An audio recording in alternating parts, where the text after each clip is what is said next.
আজকে বানাচ্ছি কুলচা। কুলচার জন্য নিয়ে নিয়েছি এখানে পরিমাণ মতো ময়দা। ময়দার মাঝ বরাবর একটা গর্ত করে নিয়ে দিয়ে দিলাম টক দই।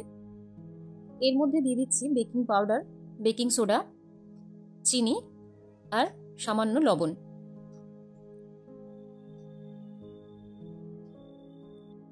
এবার এটাকে ভালো করে মিশিয়ে ফার্মেন্ট হওয়ার জন্য 2-3 মিনিট রেখে দিচ্ছি।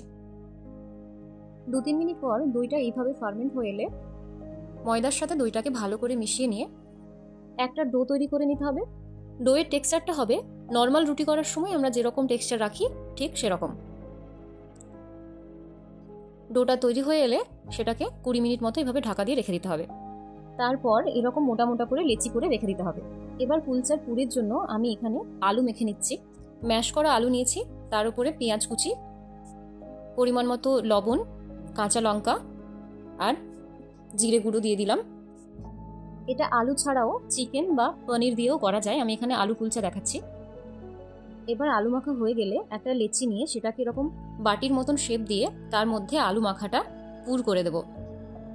তারপর এই লেচির মুখটাকে সুন্দর করে বন্ধ করে দেব।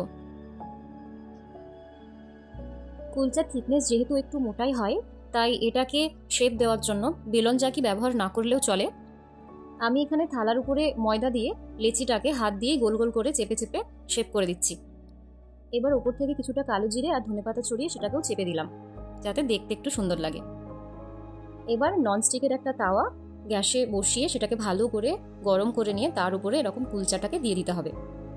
একই সঙ্গে চারিপাশ থেকে এরকম 5-6 চামচ জল দিয়ে ঢেকে রেখে দিতে হবে।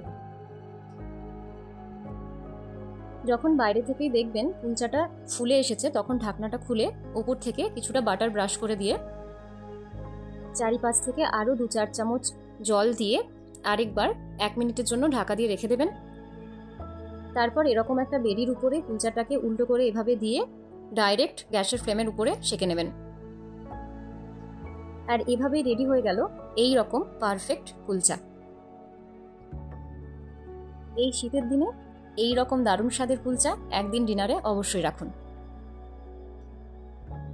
আর খেতে কেমন হলো জানাতে একদম ভুলবেন না। ভিডিওটি দেখার জন্য থ্যাংক ইউ।